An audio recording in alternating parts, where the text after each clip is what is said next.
Kita akan membahas bab 5. Bismillahirrahmanirrahim. Pada bab 5 ini dikatakan sebagai Islam itu sebagai sebuah mazhab, ya? Mazhab komprehensif. Mazhab ini kan apa? Paradigma, itu mazhab. Kalau orang mengatakan apa? Wacana, kemudian dia turun dalam wacana, paradigma, wacana, paradigma baru mazhab. Kira-kira begitu. Wacana itu umum, paradigma itu ideologi, mazhab itu sudah spesifik, perinci. Nah, jadi kalau Islam itu sebagai sebuah mazhab komprehensif berarti pemikiran yang utuh, pemikiran yang utuh. Dia tidak membedakan satu-satu dengan yang lain. Kalau memang dia itu adalah sebuah pemikiran yang utuh, maka bebas saja orang memulai dari mana. Utuh kan? Orang memulai dari filsafat, orang memulai dari akhlak juga tidak masalah. Orang memulai dari akidah juga tidak masalah. Tapi dalam mazhab komprehensif itu orang memulai dari akidah itu dia harus terangkai semuanya. Orang memulai dari filsafat juga harus dia terangkai semuanya. Orang mulai dari mana? Dari titik mana dia mau tarik itu harus terangkai semuanya. Itu mazhab pemikiran yang komprehensif. Jadi kalau kita mengatakan dia contohkan sini ada apa? Akidah. Akidahnya orang bicara iman ya. Kemudian ini hukum. Perhatian hukum itu yang fikih itu loh. Syariat ya. Syariat itu hukum lahir. Fikih. Ini kira-kira di akidah juga pasti banyaknya pembahasan banyak sekali. Banyak sekali. Akhlak banyak sekali. Cuma kita sekarang masuk dalam ini. Lantas pengetahuan di mana? Ini cuma akidah, akhlak dan fikih. Ini Islam mazhab komprehensif. Artinya bahwa ajaran agama ini tiga ini. Lantas pengetahuan di mana? Itu tidak pengetahuan ini. Saya dibilang satu lagi pengetahuan. Tidak ada pengetahuan. Ada pengetahuan berada di mana? Dalam Islam, maknanya Islam ini. Nah, Islam itu pengetahuan itu dia di sini. Itu ma'rifat.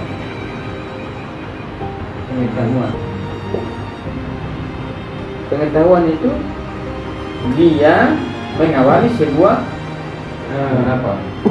ajaran ya.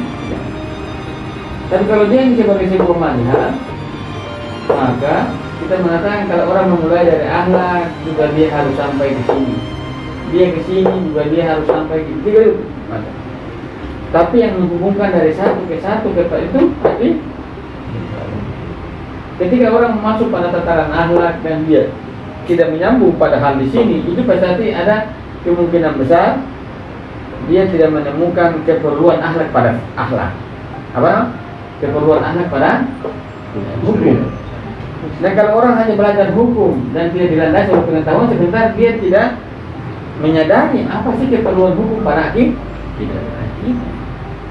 Ini pasti ada konsekuensinya semua ini. Orang berakidah tidak berakhlak, orang berakhlak tidak berhukum juga ribet. Tapi bagaimana bisa orang berakhlak berhukum? Bagaimana orang berhukum berakhlak?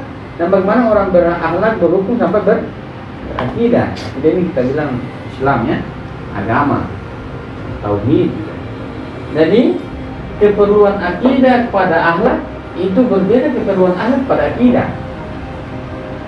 Keperluan akhlak pada hukum itu berbeda keperluan hukum pada akhlak. Keperluan hukum pada akidah itu berbeda juga. Begitu kira-kira begitu kalau monitor ya. Tapi dari manapun role memasukinya, orang memandang itu disebut dengan mazhab komprehensif. Itu adalah sebuah mazhab yang tidak bisa terputus dari satu ajaran ke ajaran yang lain. Makanya disitulah kemudian dikatakan bahwa pentingnya dikatakan bahwa ini kan agama. Hadis mengatakan awaluddin al-ma'rifah. awaludin. Awal dari agama itu pengetahuan. Awal ya. Awal dari agama, belum beragama itu. Kalau beragama ini. Tapi kalau belum beragama ini, ya, awaludin, awal dari agama. Dan ajaran agama kan ini, akidah, akhlak. Kalau orang beragama, berakidah, pasti dia akhlak tinggi. Kalau berakhlak, pasti dia berhukum. Nah itu semua transisinya adalah memasuki mazhab komprehensif itu.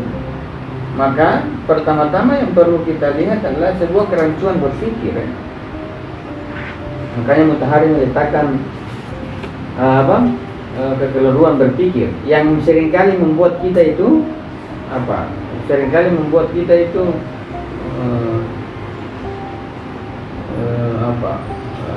tidak melihat sesuatu sebagaimana adanya sesuatu itu.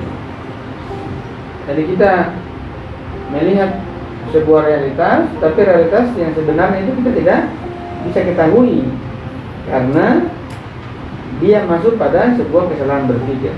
Kalau kita mengatakan bahwa pengetahuan itu awaludin al-ma'rifah, dia itu adalah dasar agama, tapi kalau orang dalam menyusun pengetahuannya itu masih ada yang disebut dengan falasi,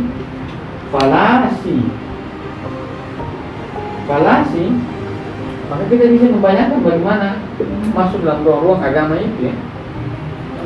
Berbahaya. Orang beragama itu kan hal lain ya, tidak ada urusan itu begitu. Cuma dalam sebuah pemikiran bahwa ini menjadi sebuah bangunan yang paling tinggi dari kemanusiaan kita, maka dia harus dibangun dalam sebuah perlawanan terhadap ini. Kalau sejak awal kita mengatakan bahwa ada sumber ya, ada manusia yang membedakan manusia dan binatang, sudah jelas itu. Pada pengetahuan yang kita mau bangun memang harus pengetahuan yang memang kita memurnikan pengetahuan itu memang pada fungsinya, dalam artian bahwa pada teoritis praktisnya. Maka salah satu yang hal teman-teman perlu ketahui, cara berpikir yang benar itu selain dengan yang sering kita bahas itu prasangka dan hawa nafsu ya. Artinya prasangka itu. Prasangka apa? Jangan orang jangan prasangka.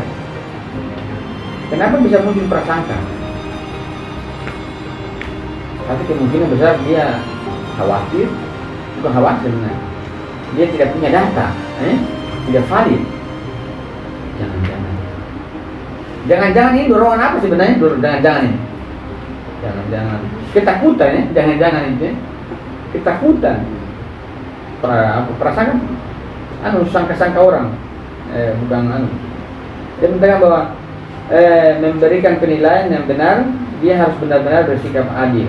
Dengan kata lain, dia harus mencari kebenaran saja dan menerima apa yang telah dibuktikan tanpa ragu. Jadi menghilangkan segala bentuk keraguan. Kalau bentuk keraguan itu harus didudukan pakai kevalidan. Validan informasi itu penting. Kalau tidak kita jangan-jangan orang ini mau bunuh saya. Itu namanya berarti keraguan-keraguan, was-was ya. Itu harus dihilangkan. Jadi kalau kita mau menyusun sebuah pengetahuan, maka kita hilangkan sebuah keraguan-keraguan. Paling tidak informasi harus jelas. Jangan-jangan kita berakidah, jangan akidah ini, jangan terus. Jangan terus. Jadi disebut dengan akidah jangan-jangan itu loh. Akidah jangan-jangan, akidah begitu terus. Jadi kita melihat orang juga jangan-jangan. Jadi kita begini misalnya. Kita misalnya begini. Berkaitan tiba-tiba ada teman-teman yang lain misalnya yang pakai cingkrang. Jangan-jangan.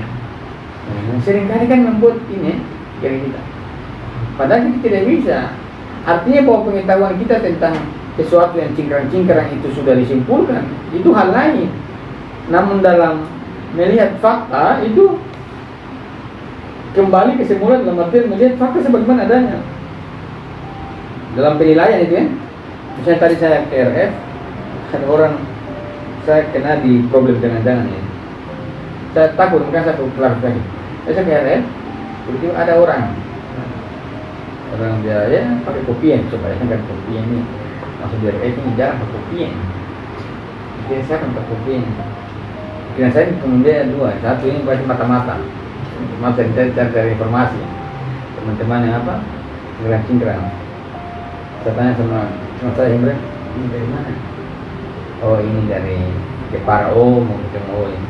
Jadi saya punya asumsi tentang jangan-jangan itu kemudian belum harus begitu. Kalau tidak jangan. Baik kita klasifikasi sebelum orangnya pulang kan, daripada kita bermasalah. Oh jelasin dari Jepara mau ketemu Ustaz. Oh berarti ya. Berarti jelasin orang. Jadi sini bukan mata-mata. Ini artinya begitu prasangka. Bagaimana kalau kita membangun sebuah agama dan itu terjadi prasangka pada diri kita? Kita beragama juga kita tidak validkan agama, ya kita ini agama apa? Ini agama nenek moyang kah? Agama Muhammad kah? Agama apa? Ya jangan-jangan. Banyak sekali jangannya. Ini bisa dipahami satu hal, tapi dalam membangun sebuah pengetahuan itu hilangkan itu. Artinya hawa nafsu itu memang betul-betul hawa nafsu dalam diri kita memang kita kontrol. Maka salah satunya itu melihat saja objek itu, jangan dulu memunculkan sebuah penilaian. Dalam bahasa Islam seringkali dikatakan bahwa jangan penilaian tidak bisa mendahului konsep. Tapi dalam hal praktis ini disebut begini, hawa nafsu, prasangka itu harus dihilangkan. Dan kita hidup dalam apa? Dalam kehidupan yang begini kompleks, itu pasti unsur-unsur psikologi itu kuat ya. Apalagi kita secara psikologi itu mengalami sebuah kondisi di mana perbenturan kepercayaan seringkali bisa dipahami kalau orang belajar di sini mulai berpikir jangan-jangan saya ini seperti ini, jangan-jangan ini. Bayangkan teman-teman dari luar Belanda kemudian orang yang seringkali mengatakan RS itu lembaga lembaga sini. Ini divalidkan saja supaya teman-teman tidak mengganggu pikiran. Itu yang pertama. Yang kedua, kita tidak bisa terlalu tergesa-gesa. Baru dapat sebuah data, ini jangan. Kita perlu membuka ruang yang banyak. Kita membuka hipotesa yang lain. Tidak bisa cuma satu, ini sudah selesai, ini valid, tidak. Tergesa-gesa. Kita harus mempunyai cukup bukti. Seringkali tergesa-gesa ini karena ada faktor-faktor emosi. Emosi. Kita melihat sesuatu, kemudian kita menilai sesuatu, itu kan? Jadi kita sudah tidak perlu apalagi mencari apa sih di balik sesuatu itu, sudah tidak lagi sama tergesa-gesa, emosi menggebu-gebu sudah. Apalagi dia punya dendam di situ, cepat itu dia libat. Jadi apapun yang hadir pada kita itu kita perlu netralisir secara sejauh mungkin yang kita mampu.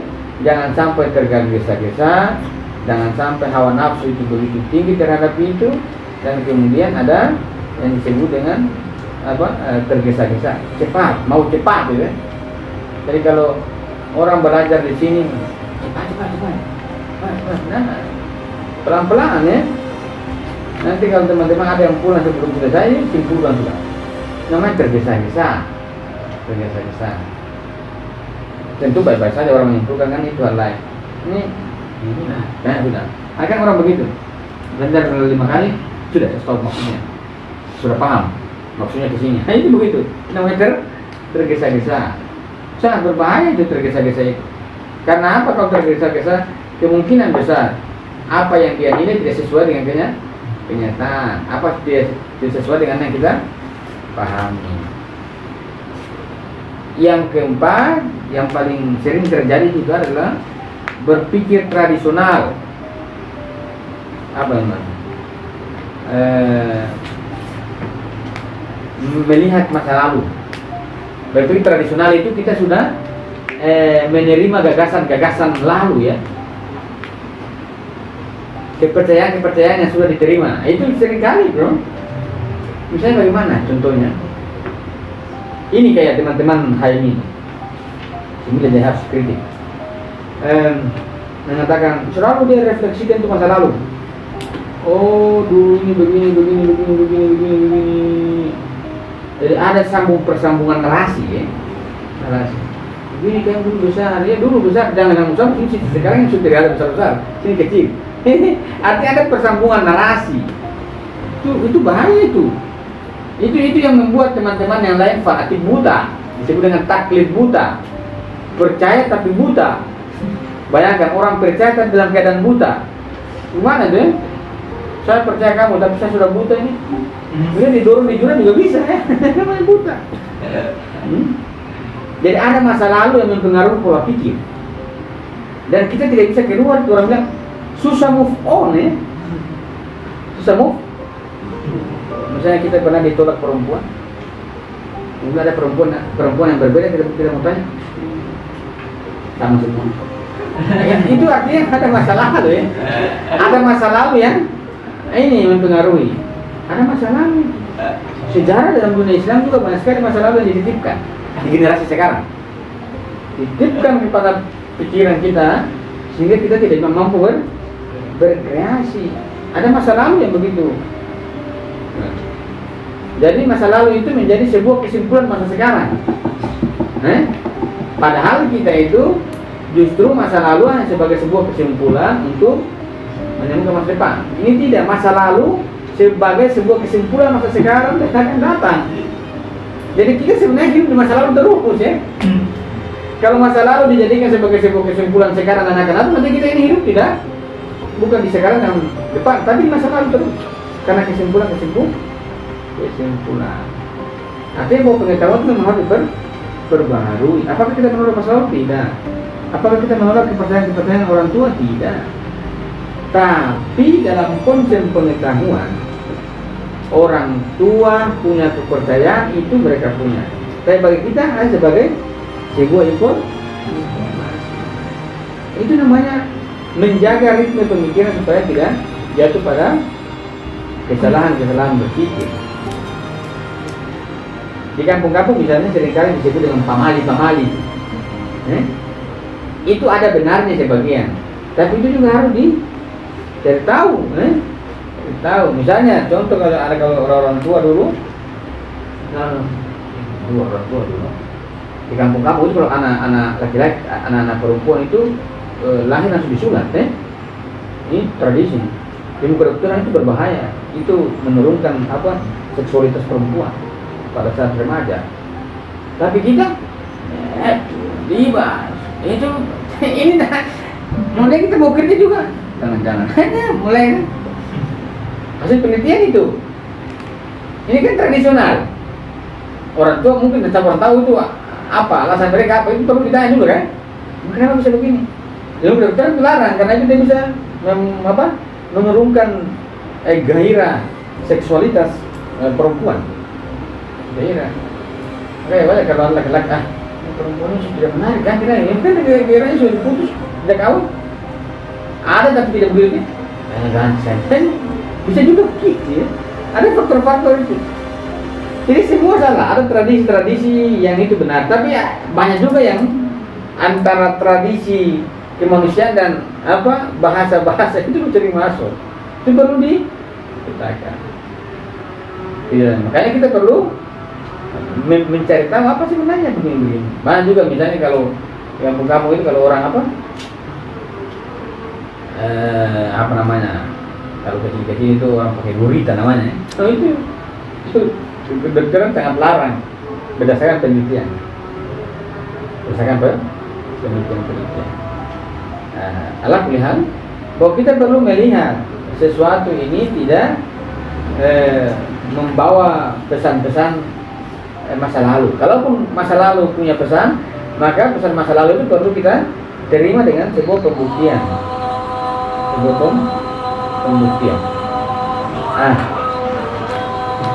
Yang terakhir adalah berkaitan dengan memuja tokoh. Ini yang paling banyak.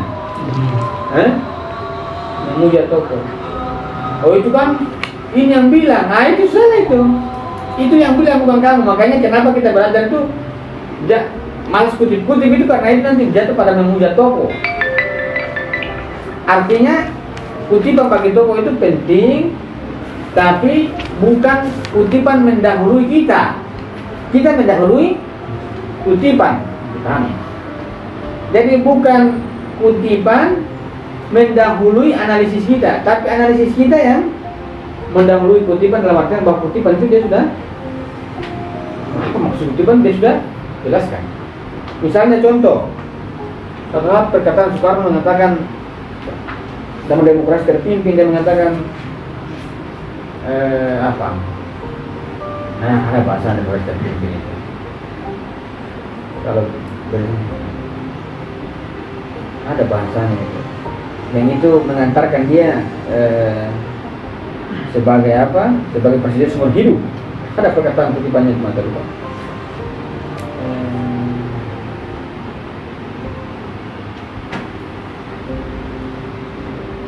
Ada, saya lupa. Itu ada beberapa bahasa-bahasa tokoh-tokoh yang itu perlu kita kritisi. Misalnya salah satu penisbahan Plato Sokrates, dia mengatakan bahwa didiklah anakmu itu sesuai dengan zamannya, tapi itu dinisbahkan di Mamali, tapi itu sudah dikritik Mutahari bahwa itu bukan perkataan yang Mamali. Didiklah generasimu itu sesuai dengan zamannya. Perkataan kita itu bagus, itu perkataan itu bahwa didik generasimu itu tidak dengan zamannya sekarang. Itu kan bagus. Artinya supaya dia tahu zamannya kan. Kita punya perasaan kalau dia hanya dididik dengan zamannya dan dia tidak dan dia tidak dididik dalam zaman masa lalu juga, kan dia terputus perjalanan sejarahnya. Kalau cuma dididik pada masa sekarang dan dia tidak diajak untuk berpikir didikan masa lalu, nanti sejarah terputus. Nah, itu kira-kira maka kutipan-kutipan itu betul dianalisis dulu. Ini kan pelaku yang bilang. Siapa yang mau bantah pelaku? Pelaku bilang, tidak bisa begitu. Tidak bisa begitu, jangan kita berargumen. Menurut saya, itu Hitler mengatakan, ini Hitler loh. Ini kamu tidak percaya Hitler? Bukan masalah dia percaya Hitler. Kenapa dengan Hitler memang? Artinya bahwa perkataan itu dibilang oleh Plato atau Sokrates itu benar bahwa Plato yang tapi apakah semua perkataan Plato benar? Nah, itu di situ yang menjadi sebuah kritik-kritik. Ada juga pernah itu dulu di RF ada di ahli Freud. Di sini tentang psikologi ini Freud yang bilang. Benar? Mau Freud mau siapa? Ini Freud yang bilang loh. Ini memang Freud yang bilang itu benar, karena itu bukunya. Tapi apakah semua yang dibilang Freud itu benar? Ini kan namanya pemujaan Toko. Toko bilang apa? Kutip. Kan saya paling tidak suka itu. Toko bilang kemudian saya sebarkan, bagikan. Sebelum saya tahu ini pikirannya maksudnya apa. Ini maksudnya apa? Ini perkataan begini. Oh, ini maksudnya. Kalau saya bagikan. Gitu. Tapi kalau saya tidak tahu maksudnya, mau bagus kata-katanya, kasih biar begitu. Kalau dia tidak, ini namanya memuja toko ya. Dari toko, wah kan. Toko bilang begini, toko bilang begini. Nah. Artinya perkataan toko itu satu hal ya. Tapi dalam pengetahuan ya, tidak bisa begitu. Kita harus memandirikan pemikiran. Ini sangat banyak sekali. Ya. Saya dan teman-teman mungkin seringkali itu kan, ada ini loh, ini tokohnya bilang, siapa mau namanya pemujaan toko gitu. Jadi dia sudah tidak puja pikirannya, dia puja itu tokohnya itu. Jadi apa yang dibilang toko mutlak benar, melawan konsekuensi, pasang badan. Nggak bisa begitu bisa. Ini memuja toko ya, memuja toko ini sangat berbahaya sekali. Dari apa toko bilang itu taklid namanya, ini taklid buta namanya. Apa dia bilang? Kalau Nabi bilang mungkin langsung tunduk saya. Kalau yang lain-lain ini ada kutip, pasti ada ruang. Begitu juga dibilang Mutahari. Mau kutip saja, tapi perlu dianalisis maksudnya ini gimana perkataannya. Kalau tidak, kita bisa karena kita memuja toko terlalu tinggi sampai kita punya rasionalitas sudah tidak berfungsi, tidak bisa begitu. Karena kalau unsur-unsur itu dipakai dalam keberpikiran, maka kemungkinan besar bahasa-bahasa Al-Quran mengatakan nanti kita dikumpulkan bersama pemimpin-pemimpin kita kalau kita puja begitu. Alhamdulillah kalau kita punya pujaan itu benar. Tapi kalau salah, makanya kemarin waktu saya isi materi kedua di Jamis, saya mengatakan mereka, kalau kamu bersama-sama senior, dan makin hari kamu tambah bodoh, makin hari kamu itu spiritualnya tidak meningkat, intelektualmu tidak meningkat, moralmu tambah buruk, yakin percaya itu iblis berjubah manusia. Tinggalkan saja. Karena kalau manusia itu pasti makin hari manusia kan, pengetahuan makin sedikit naik, moralnya makin tahu baik mana buruk. Kalau kita bersama-sama orang nanti itu tidak tambah buruk, itu pasti si iblis itu. Kapan iblis kasih bagus manusia? Iblis itu yang pernah kasih bagus manusia, dia tambah buat buruk. Iya itu iblis. Sekarang itu tidak cari iblis yang mata merah, lidah keluar, ini begini manusia. Iblis banget sekali bertabaran. Cara identifikasinya pasti subjektif itu. Karena teman-teman, saya tambah bodoh ya dengan orang. Saya tambah kurang ajar. Makin hari saya tambah buta. Ini saya dekati siapa? Iblis atau manusia itu? Itu identifikasi subjektif. Namanya manusia ini, teman-teman mau apalah? Teman-teman mau lihat ini setan? Tidak, teman-teman lihat ini iblis. Tidak mungkin ya. Dia pakai zikir. Oh ini iblis. Nah, begini kok. Salat. Iya, ini tidak berpengaruh. Sekarang teman-teman berdekat lama. Itu identifikasi subjektif. Teman-teman harus baca Al-Quran di sampingnya. Bismillahirrahmanirrahim. Harus berkuat baca Al-Quran supaya itu juga bergeser. Nah, ini kira-kira ya. Biasa mereka. Kalau kalian bersama-sama manusia, tapi pikiranmu tambah hari tambah jongkok, moralmu tambah hari tambah buruk, spiritualmu tidak pernah naik-naik, kalian perlu pikirkan kalian dekat siapa dan siapa yang bawa kalian itu perlu, karena manusia tidak mungkin merusak ya. Lain kalau bukan jin, iblis, dua itu saja dia berwajah manusia dan tidak.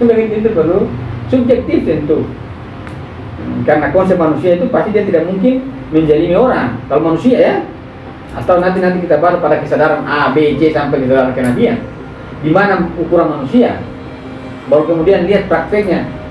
Oh ini di luar dari 7 kesadaran ini kesadaran apa? Ini kita ukur. Oh ini kemudian menjadi otokritik praktik. Kamu sudah sombong tidak? Ada yang berbeda dari kamu. Subjektif begitu ya. Itu perlu dilihat.